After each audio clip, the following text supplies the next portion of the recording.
మనిషి అంకితభావం మంచి లక్ష్యంతో పనిచేయడం ఎంతో సంతోషాన్ని కలిగిస్తోందని రాష్ట్ర వైద్య ఆరోగ్య శాఖ మంత్రి దామోదర రాజనరసింహ అన్నారు. రాష్ట్ర మంత్రులు దామోదర రాజనరసింహ, దుద్దిళ్ల శ్రీధర్బాబు, జూపల్లి కృష్ణారావు కొడంగల్ నియోజకవర్గంలో పర్యటించారు. 76 కోట్ల రూపాయలతో చేపట్టే అభివృద్ధి పనులకు శంకుస్థాపన చేశారు. Hare Krishna movement charitable foundation అల్పాహార వంటశాలను ప్రారంభించారు. ప్రభుత్వ పాఠశాల విద్యార్థులకు నాణ్యమైన అల్పాహారం అందించేందుకు ముందుకు వచ్చిన Hare Krishna movement charitable foundation సేవలను మంత్రులు కొనియాడారు.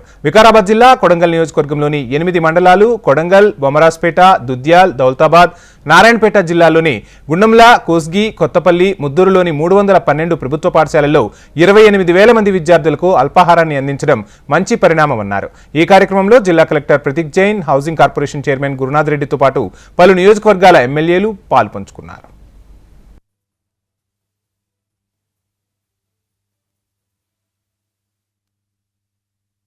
అనే ఒక అంకిత భావంతో మన ముఖ్యమంత్రి గారు ప్రస్తావిస్తుండే.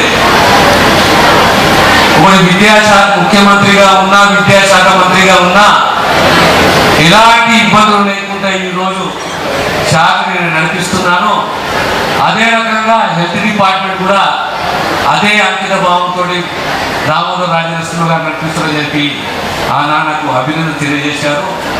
ఏ ప్రభుత్వమైనా, ఏ నాయకుడైనా 2 అంశాలను ఎప్పుడూ దృష్టిలో పెట్టుకుని నిర్ణయాలు తీసుకోవాలి. అది ప్రధానంగా విద్య, వైద్యం.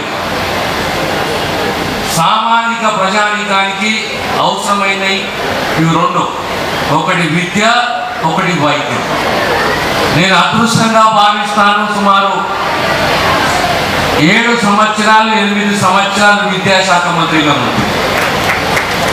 మళ్ళీ ఇప్పుడు అదృష్టంగా భావిస్తాను వైద్య శాఖ మంత్రిగా మళ్ళీ సమాజానికి సేవ చేసే అవకాశం గౌరవ ముఖ్యమంత్రి రేవంత్ రెడ్డి గారు నాకు కల్పించింది. మా ప్రభుత్వానికి, మా నాయకుడికి స్పష్టమైన ఆలోచన ఉన్నది. నా ప్రాంతాన్ని, నా రాష్ట్రాన్ని ఏ రకంగా విద్య, వైద్యము, సామాజిక భద్రత, వ్యవసాయంలో ఏ రకంగా నా ప్రజలకు నేను ఈ సేవలు అందించాలి, అంకిత భావంతో మేము కృషి చేయాలి. గత 9 సంవత్సరాలు సమాజం పడ్డ కష్టాలు మళ్ళీ పడకూడదు. ఓ డెడికేషన్ తోటి ఈ రాష్ట్ర ప్రజలకు సేవలు అందించాలని ఒక దృక్పథంతో మన రాష్ట్ర ముఖ్యమంత్రి గారు ఉన్నారు.